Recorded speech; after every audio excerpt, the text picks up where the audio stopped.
बोलने से कोई फर्क तो पड़ने वाला नहीं है। हम तो पहले भी कहे थे, अगर उनको इस आंकड़ों पर विश्वास नहीं है तो कम से कम उनको प्रधानमंत्री जी से कह करके देश में ही जो है जाति जनगणना करा लेनी चाहिए। लेकिन ऐसा होने वाला तो है नहीं, क्योंकि बीजेपी के लोग जो प्रधानमंत्री हैं या भारत सरकार में बैठे हुए लोग हैं वो चाहते ही नहीं कि देश में जो है जाति जनगणना हो। और ये जो आंकड़े हैं ये सब लोग जानते हैं कि साइंटिफिक तरीके से जो है इस काम को जो है पूरा किया गया, तो उनके बोलने ना बोलने से अब कोई फर्क पड़ने वाला है नहीं। सर अभी भी कई लोग हैं बिहार में जो चाह रहे हैं कि कब आपका गठबंधन टूटे, एक आस लगाए बैठे हैं कि अलायंस कब टूटेगा, ऐसी बातें हो रही हैं। हम लोगों को इस पर एकदम ध्यान ही नहीं रहता कौन क्या चाहता है, कौन क्या करेगा। हम लोग जो है जनता की सेवा के लिए हमारी सरकार जो है काम कर रही है। जो हम लोगों ने जो वादे किए हैं उस पर हम लोग जो है खड़े उतर रहे हैं। सारी चीज़ें आप देख लीजिए, जिस प्रकार से चाहे रोज़गार के सवाल पर कोई हम तो पूछ रहे हैं उन्हीं भाजपा वाले लोगों से कि एक राज्य बता दीजिए जहां लाखों की तादाद में जहां बहालियाँ कौन सा राज्य है जो निकाल रही है, एक राज्य बता दो।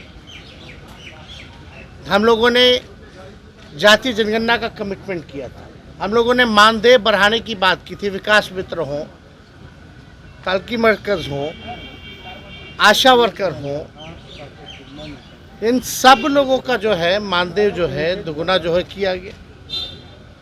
हर एक काम जो है हम लोग समय पर जो है कर रहे हैं और इससे बेचैनी तो होगी, क्योंकि अब भाजपा को भी लगता है कि जो महागठबंधन जो बिहार में है इसका कोई मुकाबला है ही नहीं, कोई मुकाबला हो ही नहीं सकता है। चाहे प्रधानमंत्री या अमित शाह 365 दिन भी यहाँ रहेंगे तो भी इसका मुकाबला नहीं कर सकते।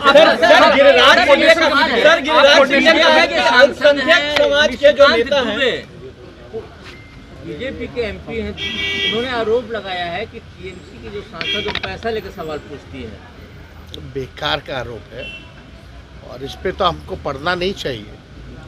देश की जनता जान रही है कि हो क्या रहा है। जो सवाल पूछ रहे हैं, जो सच बोल रहे हैं, उन पे कार्रवाई की जा रही है। तो एक खास है देश के जिसकी वजह से बीजेपी पार्टी जो है चलती है, तो उसके बचाव के लिए जो भी भाजपा के सांसद जिनका नाम ले रहे हैं वो क्या क्या करते हैं नहीं करते हैं, हर एक राजनेता हर एक पॉलिटिशियन जो है उनके बारे में जानता है। तो ये बताने की ज़रूरत नहीं है। वो अपनी डिग्री हो, प्रधानमंत्री जी की डिग्री हो, वो सब लोग जो है सच्चाई तो उस जानते ही हैं, लेकिन उसके अलावा भी उनका क्या काम है एमपी होने के नाते, ये पूरा देश की जनता ही नहीं बल्कि जो पत्रकार हैं, जो बहुत शुरू से ही जो राजनीति को देखते आए हैं, ऑब्जर्व करते आए, उन सबको भी पता है कि क्या हो रहा है।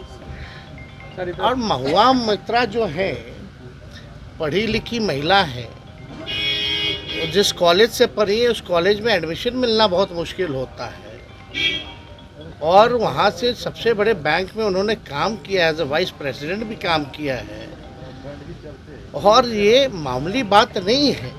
तो उनकी काबिलियत पे तो हम सवाल उठा ही नहीं सकते। जो लोग ये कर रहे हैं ये तो पार्लियामेंट का जो गुस्सा है वो निकाला जा रहा है। पार्लियामेंट में एक खास लोग के बारे में बात की जा रही है, उनके प्रति सवाल उठाया जा रहा है तो कार्रवाई हो रही है। तो चरित्र हनन करना, बदनाम करना, तो ये बीजेपी का पुराना से ही जो है मॉडल रहा है। सर आपको नेशनल कमेटी गिरिराज सिंह देश में अल्पसंख्यक समाज नहीं होता तो तुष्टीकरण की राजनीति नहीं होती। नेशनल कमेटी के सदस्य भी हैं इंडिया अलायंस में, ये सीट शेयरिंग वाली बात इंडिया में कब तक हो जाएगी? ये भी कहा जा रहा है जैसे आरजेडी के कई ऐसे ताकतवर या दिग्गज उम्मीदवार हैं जिनको निराशा हाथ लग सकती है। आप लोगों का देखिए कयास का बाजार भी चालू रहना चाहिए। सारी बातें पहले आ जाएंगी तो आप लोग बाकी दिन क्या न्यूज़ दिखाइए। तो एक बात समझ लीजिए, सीट शेयरिंग जो है बिहार में कहीं कोई कठिनाई नहीं है। अरे जब विधानसभा में 2015 में जब ज़्यादा सीटें थी तब बड़े आसानी से कर लिया गया। ये तो 40 सीटों की बात है, तो यहाँ कोई दिक्कत होने वाला नहीं है। दिक्कत वहाँ होने वाला है जो लोग कूद कूद करके गए हैं या जिनको ले गया गया है, वहाँ कौन किसको क्या करेगा, पहले आप लोगों को पे तो उस पर जो है बातें करनी चाहिए। सर, गिरिराज सिंह ने कहा है कि अगर देश में अल्पसंख्यक समाज नहीं होता तो तुष्टीकरण की राजनीति महागठबंधन नहीं करती। देखिए उनकी बातों का ना हम लोगों को वैल्यू नहीं देना चाहिए। उनकी बातें जो होती हैं प्रधानमंत्री जी को खुश करने की होती है।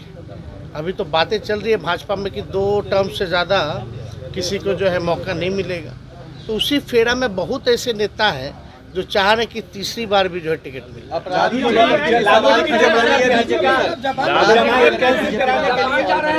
की जमानत रद्द कराने के लिए सीबीआई ने मूव किया, आज सुप्रीम कोर्ट में सुनवाई होनी है। अच्छा, कोई पहली बार है? कितने आरोपी रहे हैं फॉर्डर स्कैम में, लेकिन तब कहीं याद नहीं आया। लालू जी के लिए ही वो कैंसिल कराने गए, लेकिन कैंसिल कराने गए तो भाई ये बेस तो होना चाहिए ना, कोई पिटीशन में दम तो होना चाहिए ना। कॉन्करेंट चलता है, सबको पता है, और ऐसा जो बात वो लेकर के आए, नई बात जो लॉ पर स्टैंड ही नहीं करता है, तो हम लोग अपने कोर्ट में अपने पक्ष को रखेंगे, और हम लोगों ने रखा है, और न्यायालय पे हम लोगों को पूरा भरोसा है, और न्यायालय ने ही जो है उसी बेस पे जो हम लोगों को जो है बेल मिला है। तो इसमें सीबीआई मेरा कैंसिल कराने नहीं गया था क्या? आप लोगों को याद है जब डिप्टी सीएम बने थे तो उसके कुछ ही दिन बाद जब रेड पड़ा था, जब हमने असलियत उजागर की थी सो कॉल्ड मॉल के बारे में, जब चैलेंज किया था, तो मेरा बेल कैंसिलेशन के लिए नहीं गया था क्या सीबीआई? क्या हुआ? तो देखिए, न्यूज़ बनाने के लिए, छवि को धूमिल करने के लिए कुछ दिन ये सब बाजार चलता है, लेकिन सत्य की जीत होती है। सर, आप विदेश जा रहे हैं, जानकारी है? उसमें ऑफिशियल ट्रिप है। ऑफिशियल ट्रिप में जो है टूरिज्म को लेकर के, क्योंकि बिहार जो है बुद्धिस्ट, जहाँ से आप जान ही रहे महात्मा बुद्ध की धरती है ये, यहाँ से उनको एनलाइटमेंट मिला है, तो इसको लेके पर्यटन को और बढ़ावा देने के लिए हम लोगों का जो है स्टॉल भी वहाँ जो है लगा है। तो लोग आएंगे, देखेंगे, जानेंगे, और टूर ऑपरेटर्स से लेकर के जितने वहाँ के सरकार के लोग होंगे, एम्बेसी के लोग होंगे, उन सब से हम लोगों की बैठक होगी। Thank you sir, thank you.